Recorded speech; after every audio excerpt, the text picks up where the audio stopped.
Hello friends, मैं आपका दोस्त डॉक्टर सुनील कुमार और आप देख रहे हैं डॉक्टर कुमार एजुकेशन क्लिनिक। आज हम बात करेंगे कि जो माइग्रेन है उसका साइनस से क्या लिंक है और साइनस इंड्यूस माइग्रेन क्या है। साइनस के कारण, साइनस से मेरा मतलब है कि साइनसाइटिस मतलब जुखाम वाला इन्फेक्शन, रनिंग नोज़ जिसमें रहती है, या फिर नेज़ल कंजेशन हो जाता है जिसे आप रेनाइटिस कह सकते हैं, जुखाम कह सकते हैं, नज़ला कह सकते हैं, या और आधी सीसी का दर्द जिसमें आपको होता है। तो आज हम उसकी बात करेंगे कि साइनस इंड्यूस माइग्रेन क्या है और जुखाम के बने रहने से कैसे माइग्रेन होता है और माइग्रेन कैसे ग्रेजुअली कॉम्प्लिकेटेड होता है और एक्यूट और क्रॉनिक हो जाता है, और फिर माइग्रेन के पेन को टॉलरेट करना पेशेंट के लिए बहुत मुश्किल होता है। लेकिन पेशेंट जनरली ये समझता है कि उसको जुखाम के कारण दर्द है या फिर माइग्रेन है। एक बहुत बड़ा कन्फ्यूजन लोगों को रहता है।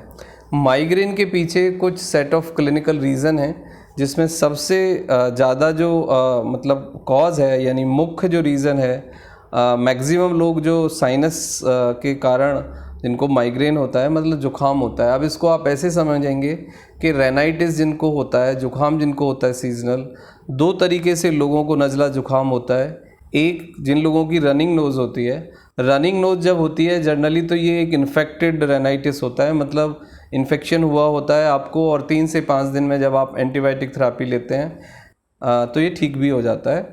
उसके बाद आपको सीज़न चेंज होने पे या गर्म सर्द होने पे या फूड के लेवल पे, फूड जब आप कुछ ऐसा लेते हैं जिससे कि इंटॉलरेंस होता है या डाइजेशन में प्रॉब्लम होती है, तो आप देखते हैं कि आपको जुखाम हो जाता है और आपका नेज़ल कंजेशन हो जाता है। जब आपकी नेज़ल ब्लॉक होती हैं, मतलब दोनों नोज़ नॉस्ट्रल्स जब ब्लॉक हो जाते हैं, उनमें कंजेशन होता है, तो ये कंडीशन आप इटसेल्फ बहुत ही सेंसिटिव है और प्रोन है माइग्रेन के लिए। क्योंकि जब आपके दोनों नॉस्ट्रल्स में कंजेशन होगा, ब्लॉकेज होगा, तो एरिएशन बहुत पुअर हो जाएगा, और एरिएशन की जो क्वालिटी है बहुत पुअर हो जाती है। इसका मतलब ये है कि आप जब ब्रीथ इन और ब्रीथ आउट करते हैं तो एक्सचेंज ऑफ गैसेस, मतलब कार्बन डाइऑक्साइड का निकलना और ऑक्सीजन का अंदर जाना, ये प्रोसेस अपने आप में बाधित हो जाता है और आपको ऑक्सीजन नहीं मिलती है। जब आपको सफिशिएंट ऑक्सीजन नहीं मिलेगी तो आपका मैक्सिलरी रीजन और आपका जो लिम्फेटिक रीजन है, यानी कि और जो आपका ये साइनस वाला रीजन है, इन्फ्लामेशन आएगा, इसमें कम एरिएशन होगा, और जो आपके टिश्यू और सेल्स हैं वो कम ऑक्सीडाइज्ड होंगे, और आपको एक हैवीनेस, एक पेन, एक स्टिफनेस और थ्रॉम्बिंग पेन कई बारी होता है। और कई बारी आप देखते हैं कि जनरली आपको जुखाम शुरू होता है, नेज़ल कंजेशन स्टार्ट होता है, और उसके बाद 1 और 2-3 डेज़ के बाद आप फील करेंगे कि एक साइड में आपको हैवीनेस हो गया है, और आपको ऐसा लगता है कि जैसे कोई आपको पुश कर रहा हो, हथौड़ा मार रहा हो, या फिर एक थ्रॉम्बिंग पेन, सडन स्पार्क के साथ पेन आता है, और आपको एक कंजेशन, एक भारीपन बना रहता है। तो इस तरह की कंडीशन आप फील करते हैं। अब इसका प्रिवेंशन क्या है और इसका मैनेजमेंट क्या है, ट्रीटमेंट क्या है। ट्रीटमेंट में सिंपल आप एक बात याद रखें, यदि आपको बार बार नेज़ल कंजेशन होता है, जुखाम होता है, तो आप स्टीम इन्हेलेशन करें। और स्टीम इन्हेलेशन करने का सबसे अच्छा तरीका है कि आप 5 मिनट या 7 मिनट आप स्टीम को इन्हेल करें, मतलब उसको ग्रेजुअली अंदर जाने दें। और सुबह शाम आप कोई भी नेज़ल ड्रॉप लाइक ऑट्रिवियन या नेज़ल स्प्रे कोई भी, या फ्लो मिस्ट आप भी डाल सकते हैं। So that will clean that passage. ये आपके सेप्टम और नेज़ल पैसेज को क्लीन करेगा, जिससे कि आपकी एरिएशन की क्वालिटी बेटर होगी। आप ज़्यादा ऑक्सीजन अंदर इनटेक कर पाएंगे और ज़्यादा ऑक्सीजन बाहर निकाल पाएंगे, जिससे कि आपका जो हैवीनेस है, जो स्वेलिंग है, इन्फ्लामेशन है, और जो कम ऑक्सीडाइज हुई हैं आपकी सेल्स, वो ऑक्सीडाइज्ड होंगी, जिससे कि बेटर एरिएशन होगा। मतलब आपको कोशिश ये करनी है कि नेज़ल ब्लॉकेज ना हो, नेज़ल कंजेशन ना हो किसी भी कीमत पे, और अच्छा एरिएशन रहे।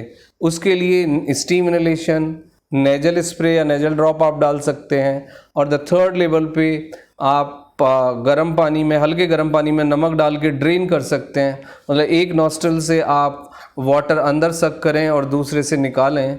और फोर्थ मेथड हो सकता है कि आप कोई जल नीति या रबड़ नीति या क्लीनिंग कर सकते हैं कुछ सैलाइन डाल के, नॉस्ट्रल्स में। तो इस क्लीनिंग से आपको बहुत बड़े फ़ायदे होंगे और माइग्रेन का पेन का जो डिग्री है और जो फ्रीक्वेंसी है वो घट जाएगी।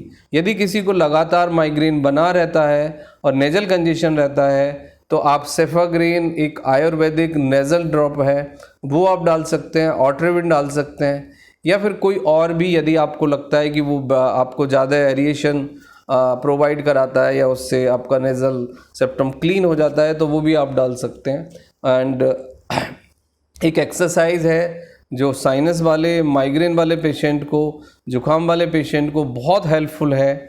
आप एरोबिक करें, मतलब आप माउथ क्लोज करके नेज़ल ब्रीदिंग करें, 8 to 10 मिनट आप जॉगिंग कर लें, नोज़ से सांस लें, नोज़ से सांस छोड़ें। दूसरा अल्टरनेट नेज़ल ब्रीदिंग आप कर सकते हैं, एक नॉस्ट्रल से अंदर सांस लें, दूसरे से सांस बाहर छोड़ें, या आप ब्रीथ आउट करें। ब्रीथ आउट में आप अपना पेट अंदर खींचें और ब्रीथ को बाहर छोड़ें।